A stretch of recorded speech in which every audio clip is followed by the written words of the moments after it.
Recording by Jeff Moon of Rochester, New York. Beyond Lies the Wub by Philip K. Dick. The slovenly wub might well have said, "Many men talk like philosophers and live like fools." They had almost finished with the loading. Outside stood the Optus, his arms folded, his face sunk in gloom. Captain Franco walked leisurely down the gangplank, grinning. "What's the matter?" he said. "You're getting paid for all this." The Optus said nothing. He turned away, collecting his robes. The captain put his boot on the hem of the robe. "Just a minute. Don't go off. I'm not finished." "Oh?"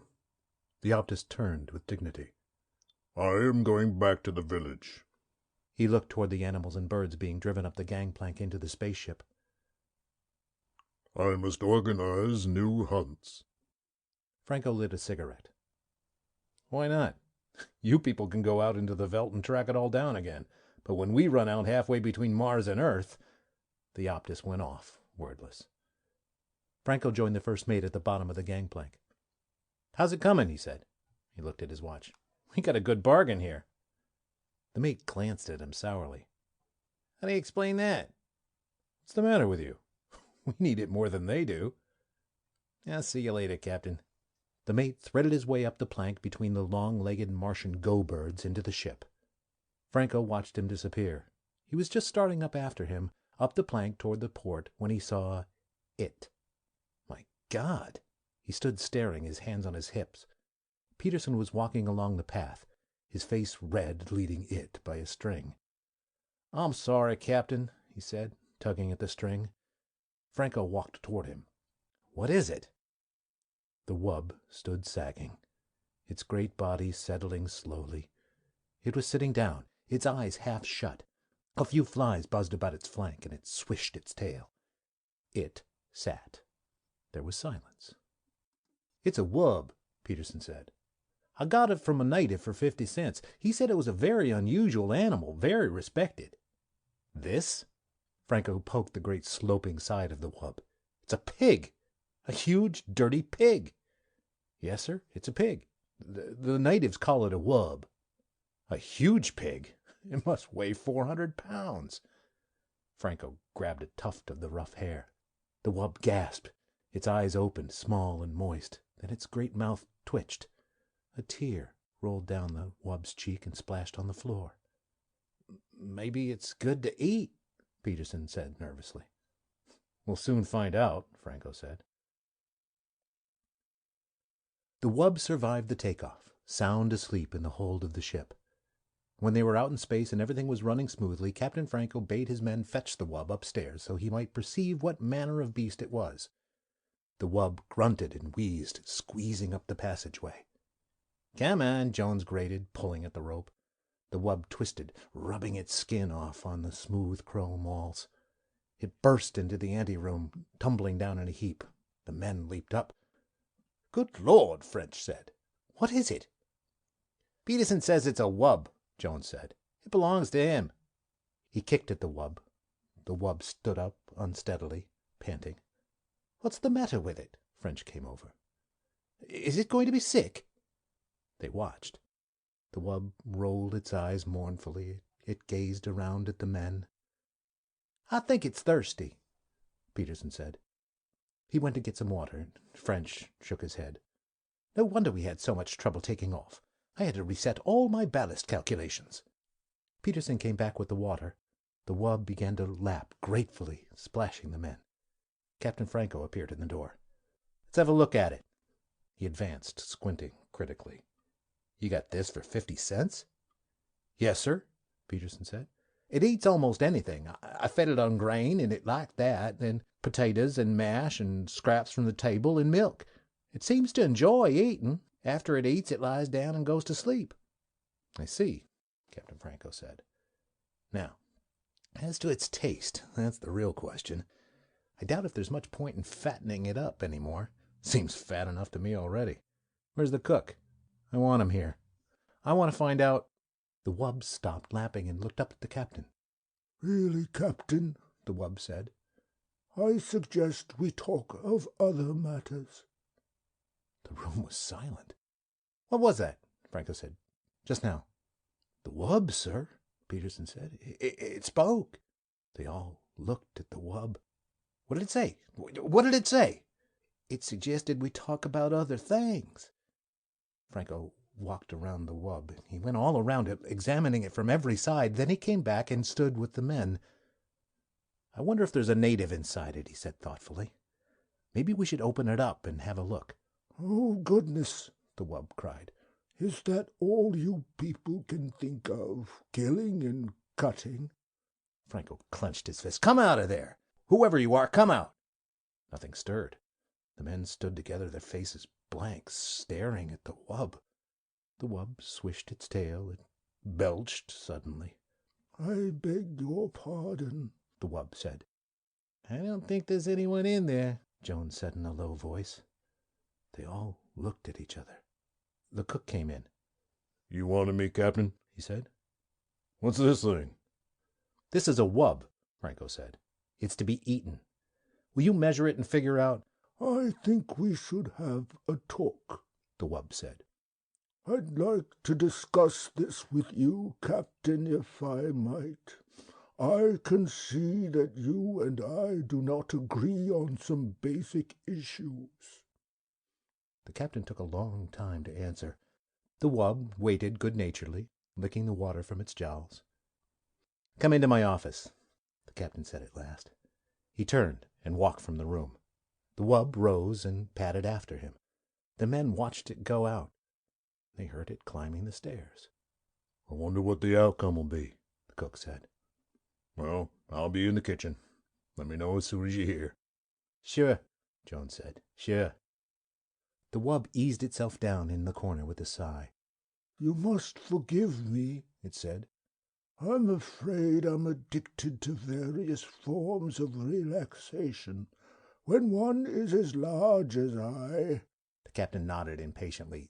He sat down at his desk and folded his hands. All right, he said. Let's get started. You're a wub, is that correct? The wub shrugged. I suppose so. That's what they call us, the natives, I mean. We have our own term.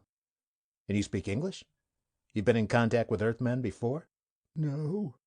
Then how do you do it? Speak English? Am I speaking English? I am not conscious of speaking anything in particular. I examined your mind. My mind? I studied the contents, especially the semantic warehouse, as I refer to it. I see, the captain said. Telepathy, of course. We are a very old race, the wub said.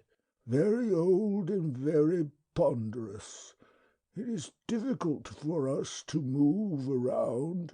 You can appreciate that anything so slow and heavy would be at the mercy of more agile forms of life. There was no use in our relying on physical defenses. How could we win? Too heavy to run, too soft to fight, too good-natured to hunt for game. How do you live? Plants, vegetables. We can eat almost anything. We're very Catholic, tolerant, eclectic Catholic. We live and let live. That's how we've gotten along. The wub eyed the captain. And that's why I so violently objected to this business about having me boiled. I could see the image on your mind. Most of me in the frozen food locker, some of me in the kettle, a bit for your pet cat. So you read minds, the captain said? How interesting. Anything else? I mean, what else can you do along those lines? A few odds and ends, the wub said absently, staring around the room. A nice apartment you have here, Captain. You keep it quite neat. I respect life forms that are tidy. Some Martian birds are quite tidy. They throw things out of their nests and sweep them. Indeed, the captain nodded. But to get back to the problem. Quite so. You spoke of dining on me. The taste, I am told, is good. A little fatty but tender. But how can any lasting contact be established between your people and mine if you resort to such barbaric attitudes? Eat me? Rather you should discuss questions with me, philosophy, the arts. The captain stood up. Philosophy. It might interest you to know that we will be hard put to find anything to eat for the next month. An unfortunate spoilage. I know, The wub nodded. but wouldn't it be more in accord with your principles of democracy if we all drew straws or something along that line? After all, democracy is to protect the minority from such infringements. Now, if each of us cast one vote— The captain walked to the door. Nuts to you, he said. He opened the door. He opened his mouth. He stood frozen, his mouth wide, his eyes staring, his fingers still on the knob. The wub watched him. Presently it padded out of the room, edging past the captain. It went down the hall, deep in meditation. The room was quiet. "So you see," the wub said, "we have a common myth. Your mind contains many familiar myth symbols. Ishtar, Odysseus." Peterson sat silently staring at the floor. He shifted in his chair. "Go on," he said. "Please go on." "I find in your Odysseus a figure common to the mythology of most self-conscious races. As I interpret it, Odysseus wanders as an individual, aware of himself as such. This is the idea of separation from family and country, the process of individuation." "But Odysseus returns to his home." Peterson looked out the port window at the stars, endless stars burning in the empty universe. "Finally he goes home." "As must all creatures. The moment of separation is a temporary period, a brief journey of the soul.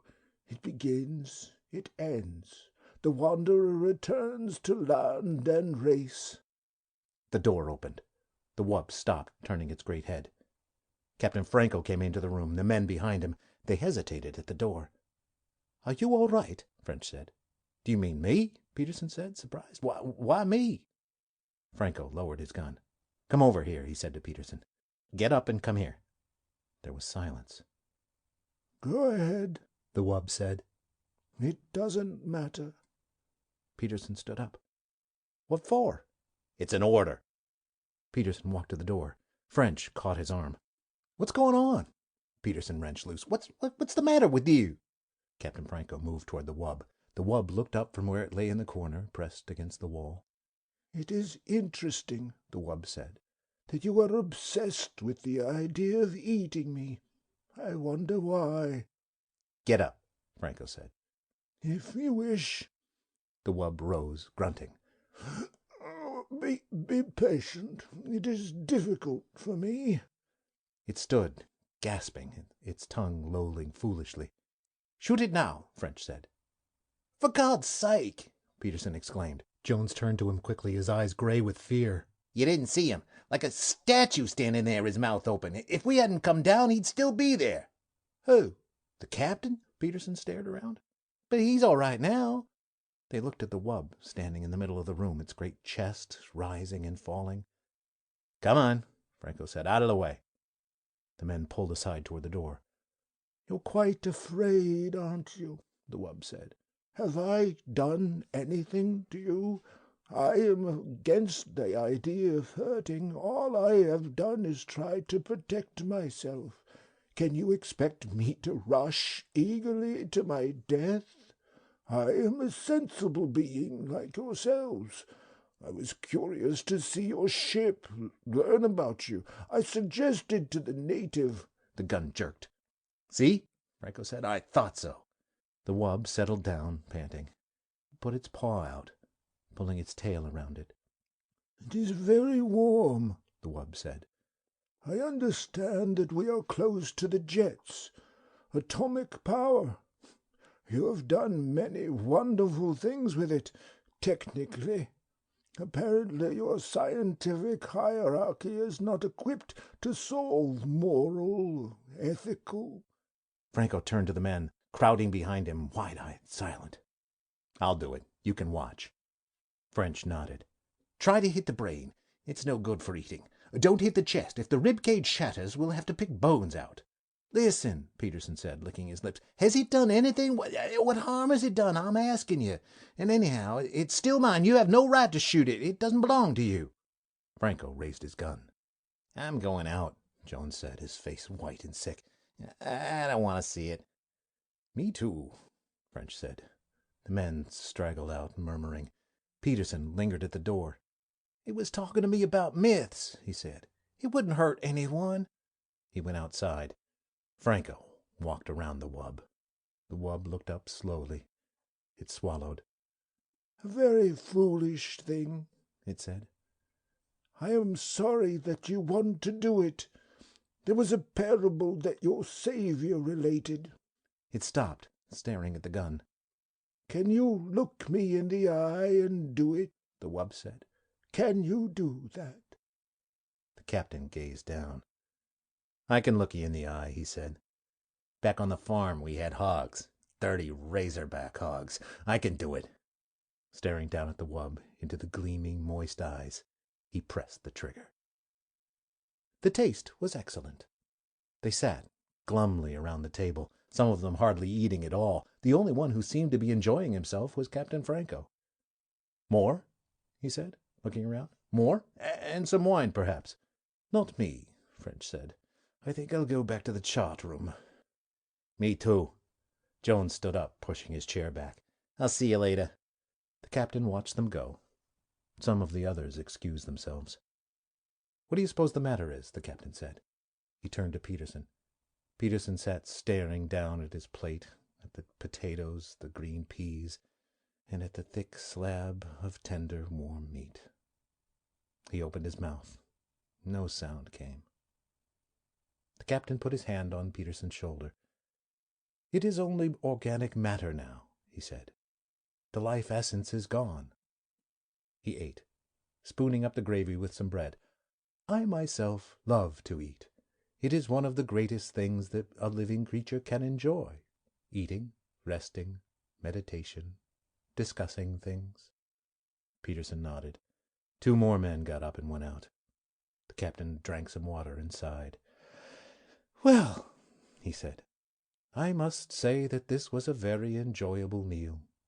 All the reports I had heard were quite true. The taste of wub, very fine.